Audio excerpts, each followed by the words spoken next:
Naturellement, et selon l'Organisation des Nations Unies, il faut entendre par forêt un espace ayant au moins 0,5 hectares de superficie, avec des arbres atteignant une hauteur de 5 mètres au moins, et un couvert végétal ou arboré de 10%. Ça, c'est de façon générale ce que l'on peut entendre par l'Organisation des Nations Unies. Mais lorsque nous retombons un peu sur le plan juridique, il faut dire que selon l'administration forestière, c'est l'ensemble du couvert végétal, du couvert forestier, en dehors des zones de culture, en dehors des couvertures agricoles que l'on peut enregistrer. Les forêts ont un caractère multifonctionnel. Et lorsque vous parlez de caractère fonctionnel, on peut déjà identifier que les forêts ont des fonctions écologiques ou biologiques, des fonctions de protection, des fonctions économiques, des fonctions de production et des fonctions sociales.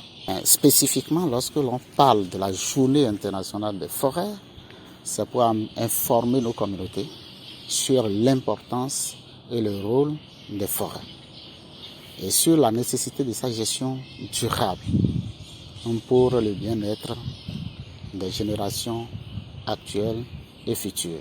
Dans le cadre de cette journée que nous célébrons cette année, et plus précisément le lundi 21 mars 2022, sur le plan international, le thème qui a été consacré est les forêts et une production et une consommation durable. Les mots utilisés ont des significations bien profondes. Nous avons parlé de forêts, nous avons parlé et une production et une consommation durable. Et durable, après le pluriel, on peut déjà dire qu'entre ces mots, il y a un lien étroit.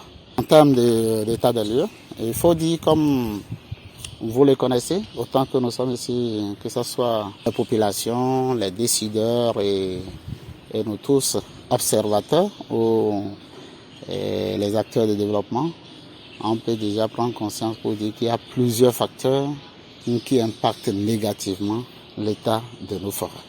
Et en premier lieu, vous allez voir qu'aujourd'hui, nos forêts, que ce soit le domaine protégé, comme les domaines forêts classés, sont pris d'assaut par nos agriculteurs qui sont à la recherche de terres fertiles. Ce qui fait qu'aujourd'hui, une bonne partie de notre couvert végétal disparaît parce que, à voir le phénomène galopant de la démographie, tout ça a un impact. Nous avons le phénomène de la transhumance. En dehors de ça aussi, on peut encore ajouter le phénomène récurrent que nous observons chaque année, qui constitue l'effet de brousse. Vu les avantages précieux de la forêt, il faut dire que le phénomène de la déforestation a pris un rythme alarmant, tant sur le plan mondial que sur le plan national. Nous travaillons régulièrement avec les communautés à la base. Nous travaillons avec les différents acteurs qui ont des impacts sur l'état des forêts.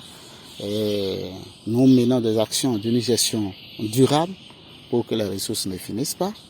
Et nous continuons aussi de faire des actions de reboisement pour pouvoir restaurer des zones dégradées.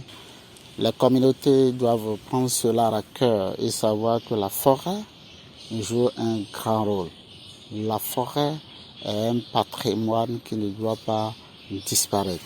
La forêt est notre élément fondamental pour notre existence. Le jour où les forêts disparaissent, que nous sachions que nous avons mis notre cadre de vie en danger.